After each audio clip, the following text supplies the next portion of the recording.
Well, the lower house isn't sitting right now, the upper house is. And while question time amongst the Prime Minister and the opposition leader is, again, something only for super political nerds, question time in the Senate is for a particular type of political nerd, which means when it's the only game in town, we have to watch it for you so you don't have to. But as you know, when it comes to cost of living and Australians' attitudes to the situation that they are in right now, it is largely one of the reasons why 50% of Australians feel that they're financially worse off under Labor, because, of course, they said it would get better under Labor. It has not.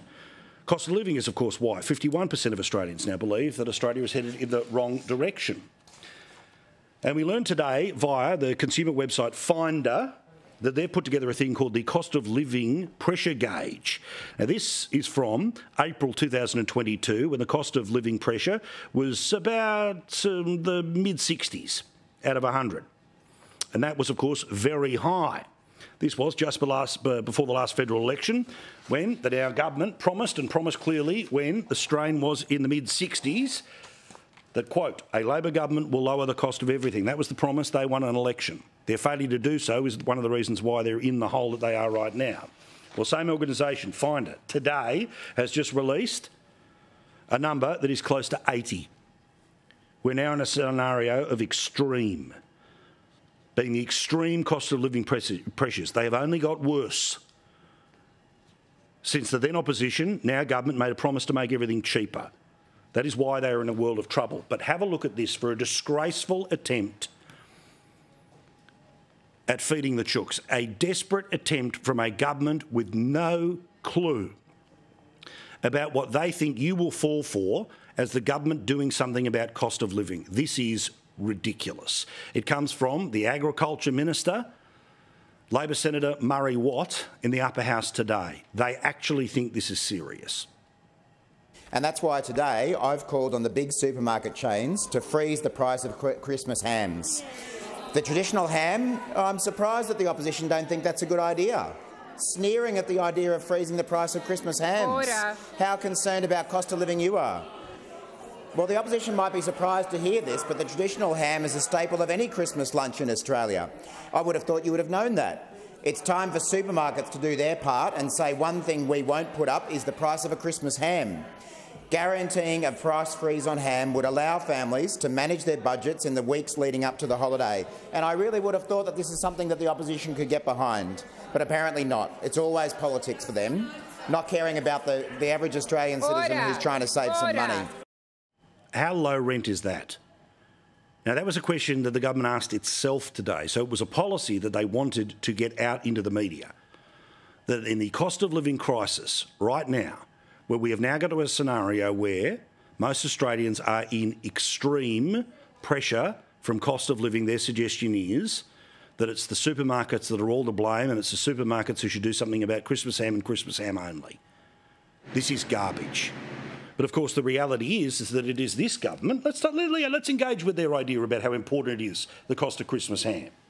These are the people who have increased taxes on heavy vehicles that move Christmas hams around the country. There's a tax that will go up every year for the next 3 years. Then, of course, there is their refusal to cut petrol excise when they have a budget surplus to be able to deal with it. If they're serious about Christmas hams and cost of living, they'd get rid of the increased tax, or they would take back the current tax. Instead, they think you are so stupid. They think you are paying no attention to your own life, that the federal government's there to help, because they're not promising to make Christmas hams different. They're calling on the supermarkets to do it, because this is a replay of the politics that worked for them about the former boss of the Reserve Bank, Philip Lowe. Remember when this government did a spectacular job of taking a public servant out into the public square and feeding them to the wolves, only to be replaced by a hand-picked head of the Reserve Bank who put up interest rates anyway because the situation is getting that bad in the country. These people have no idea what they're doing. They think they're playing great politics and smart alecky games about Christmas hams. When, as you've seen, when it comes to the borders, and now you've seen, when it comes to cost of living, they have no idea. Which brings me to the supermarkets conversation. Now, I am no apologist for Coles and Woolworths. I understand what they do, particularly when it comes to farmers, but that's not something that just started yesterday. It's been going on for a long period of time. If you want to, there's lots of other places to shop. But right now we are trying, the federal government, I should say, is now trying to pretend that cost of living is all about the profiteering of supermarkets, not about the cost of doing business if you are a supermarket. Now, if you are a supermarket, you have to pay a power bill. That power bill has gone up dramatically since this government came to power. If you are a supermarket, you have to get deliveries that come to you via heavy haulage vehicles by trucks, which is more expensive because of the actions of this government, paying again petrol tax that this government refuses to cut. But ever one to help the Labor Party change the subject? There she is, Jackie Lambie, cheering on the idea of a Senate inquiry where the bosses of Coles and Woolies, who again I do no favours for, but they'll be treated like the new versions of the Reserve Bank governor or the new versions of Alan Joyce, where all these politicians who are in a position to do something about the things that I've talked about over and over and over and over and over and over and over again, instead will sit, point and scream. The media will, of course, fall for the game, and Jackie Lambie, well, she gets to help to try to change the government, try and change the subject for the government that she desperately wants to keep in power. We've been ripped off for years from Coles and Woolies. Let's be honest, they're like a bloody cartel, and I think everybody knows that. But I think what I find really shameful to the point this morning is that we've got to run some sort of another inquiry to tell us the same thing when we know very well that if we bulked up the ACCC and give it more powers, we could actually fix this. You know, she doesn't have a private member's bill to do any of this stuff. She doesn't want to pass a law. She just wants to pass the buck because, as always, Jackie Lambie has to be on the right side of the rageful crowd. It's been very successful for her politically, but it's like, oh, I'm not in a position to do anything here. Or why not turn around and say I won't support any government legislation until they do things like remove the truckie tax. I won't support any government legislation until they cut petrol tax. That's when we know you're serious, Jackie. Otherwise, you're just drawing attention to yourself, which I know is the full-time gig. Meantime, this time tomorrow, we will know whether interest rates are going to go up for one last time this year. Now, fingers crossed, looks like it won't happen, but you don't want to bet on anyone here. You have to wait and see what happens. First Tuesday of every month, that being tomorrow, the last one for the year. The expectations are that with the slight changes in the monthly inflation numbers and the slight changes in retail sales, that most likely this thing can get put off until maybe February. But remember, interest rates have gone up by the elbow dozen. There's been 13 interest rates since they started coming up post-pandemic, 12 of those under this government. Now, remember, under the last government, it was, the sky's falling in. Well, 12 of them on this government's watch, including after they sacked the Reserve Bank governor. Well, no excuses whatsoever. And, of course, it's important to note that people are noticing federal government spending. Now, the federal government, while it wants to turn around and say that it's not going to do anything to increase inflation by just firing cash cannons around, by having 35% of the budget being handouts to people via welfare, increasing the amount of welfare that those 35% of people get, it creates inflation, let alone the billions of dollars of infrastructure projects that they're locked into as a result of the states that will increase inflation. Something that the boss of the Australian and New Zealand Bank, the ANZ Bank, had to say, Shane Elliott. Now, he says that government itself is part of the reason why interest rates, even if they don't rise for the next few months, will not be coming down for a few years. The ANZ Chief Executive, Shane Elliott, has warned that Australia must prepare for higher for longer interest rates, with baked-in government spending pressures through at the end of the decade from infrastructure, housing, climate transition set to make inflation sticky. Put simply, government spending now is part of the mix of why interest rates will stay as high as they currently are, the highest they have been in a generation, 12 of them since Albo came to power. This is a bigger concern, is that the real prospect is that interest rates won't be cut over the coming year. You have to stand back, forget next year. Just forget next year, says the boss of the ANZ Bank.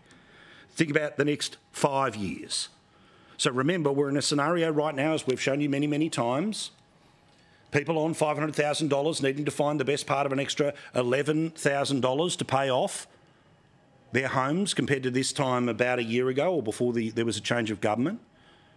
If you happen to be someone who's trying to pay off a mortgage over $1 million, then you end up having to find an extra $30,000. And that will be stuck there for another 5 years. So, yes, good news that it doesn't keep going up, but if it's still at this level, it's at a very high level for potentially as long as 5 years. Now, today, Penny Wong was asked about this very situation, including that somebody on $750,000 loan has to find an extra $21,000, $500,000 loan $13,500, and $1 million, an extra $30,000. Thank you to my team. I was doing it off the top of my head, and they've given me the air support with the stats. Look at that. That's the amount of extra money since this government came to power, and it could well end up be that amount on top of what you were paying for up to the next 5 years, according to the boss of the ANZ Bank. Thank you, team. Penny Wong was asked about this today, again, in this Senate question time. And I tell you what, I paid attention, and this is the garbage they're serving up. Again, most senior person answering questions in the government today. Here's Penny Wong being asked about interest rates. Should Australians prepare to live with interest rates being higher for longer, as forecast by ANZ CEO Shane Elliott? So you just heard. Government spending is why interest rates don't go down for most likely the next 5 years. This person's response, sadly, exactly what I said this government will take in the next election about why you should trust them when it comes to economic management, despite the fact that your life has become demonstrably worse.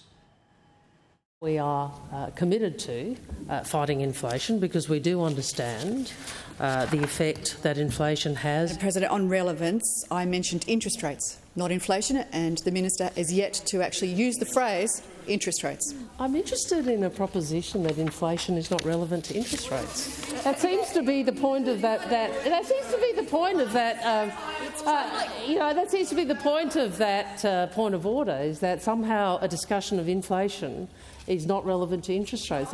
As I recall, this government returned a surplus in 22-23, and I know that is difficult for the coalition to accept because they trumpeted the back in black, got the mugs out, were quite triumphant, but then, of course, didn't actually deliver one. And I know that's very hard for them to accept, President. Now, remember how they got to a surplus and increased the amount of resources that were being taxed. Plus, on top of that, they were able to, for the first time in history, count the profits of Peter Costello's controlled future fund.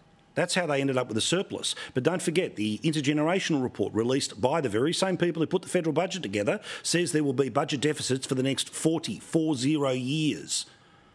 So they think because they've got a budget surplus, Australia's going awesome. The only thing that's going awesome are the people that are clipping the ticket. And the people clipping the ticket is the government. The average citizen is hurting. Remember what I said before about the cost of living pressures. 80% of people are now starting to feel the pressure. They will not fall for cheaper Christmas ham stunts or governments that want to give themselves a pat on the back for still having record spending that will feed into inflation and predictions of budget deficits for the next 40 years.